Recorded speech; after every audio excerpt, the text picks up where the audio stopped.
We're here today to talk about track homologation, what it is and why we have it, and to help me with this very complicated topic is Eduardo Freitas. Hi Eduardo, thanks for joining us. Hi Anthony.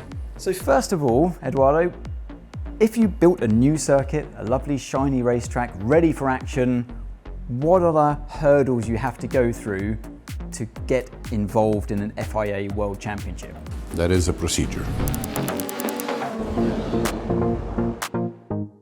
You have to get the lands and all that to do the circuit. Then you have to go to the ASN of the country where the circuit is going to be built, because your connection as a constructor to the FIA is always via an ASN, which is the National Sporting Authority. The FIA will not talk to you as a constructor, they will talk to the ASN of the country where the circuit is being built. The national authority will then open a process at the FIA. The circuit is designed, then the circuit will go to the FIA, which then starts a detailed process of analyzing the circuit. How do you then analyze it from an FIA standpoint? The circuit is not going in on a hand sketch, it has to be provided in a digital format. It's regulated like that in Appendix O. It says exactly what each circuit designer must supply the FIA. The FIA will then take that digital information and process it in order to be able to calculate the size of the runoff areas, possibilities of impacts, visibilities of the drivers. There is limitations on crests and on the way that you can change the way that you're going so that cars don't get airborne. Banking, everything is regulated, the positioning of the curbs, height of the curbs, all that needs to be studied. It's a process of literally going through the circuit centimeter by centimeter. You have to take into consideration the topography, the draining, electricity, fiber optics, all that have to be studied before the circuit can be built. But you will always need the inspector to go and see it, because one thing is what you see in the computer, another thing is what reality shows you. If everything is accordingly to what was planned, everything matches the plans and the recommendations by the FIA, then finally the circuit will be homologated. The final point of the homologation of a track is when the license is issued, and then it's signed by the president. We often see you walking the circuit.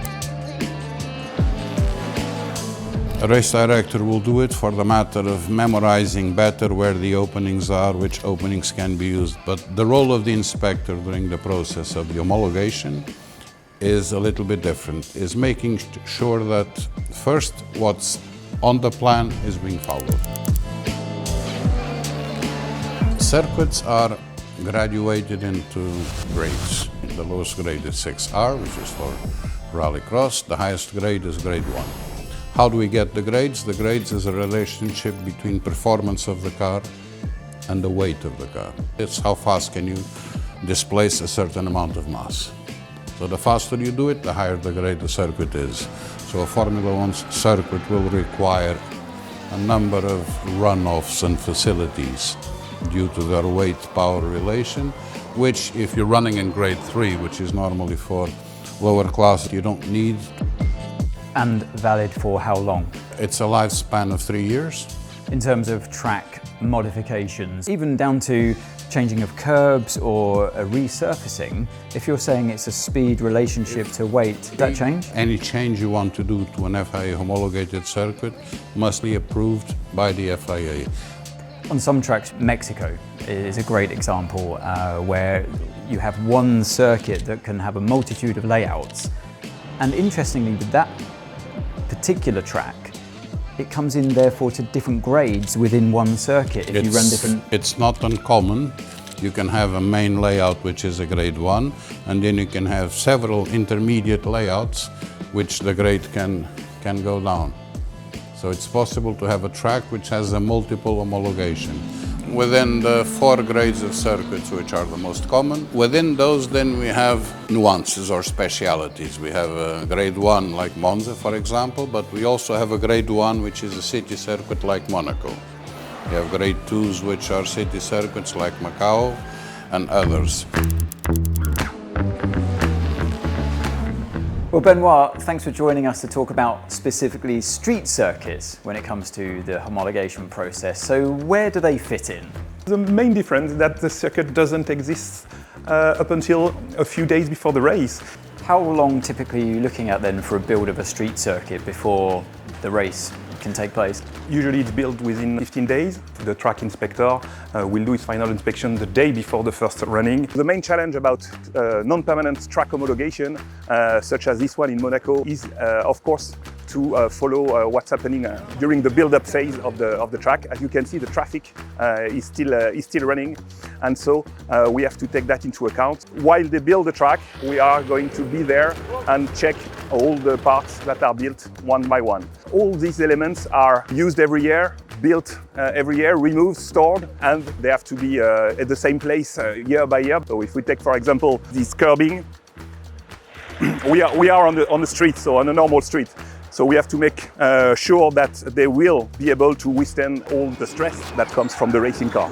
The guardrails, as we see, the catch fence, all that here in Monaco are really good quality, but we need to make sure that from one year to the other, the quality stays the same. Other challenge of street circuit is space. Runoff areas is one of the things we are going to be looking at very closely.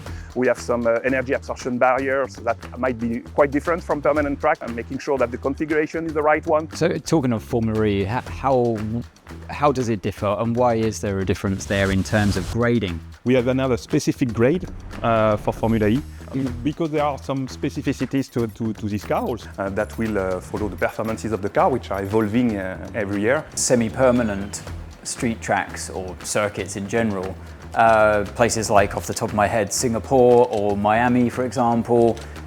Is there a different process yet again for those tracks? We just have permanent tracks and non-permanent tracks. These tracks we call semi-permanent need to be assessed every year, because part of these tracks anyway are built every year, so we need to make sure that they are built according to our specification. So there we go, thanks to Eduardo and Benoit for their explanation of what it takes to build a circuit and get it through homologation. It's also important to realise as well that drivers' safety and everyone around the track, their safety, it doesn't come by chance. There are a whole load of calculations involved. And if you enjoyed this content, don't forget you can watch more of it on the FIA YouTube channel or across their social media channels as well.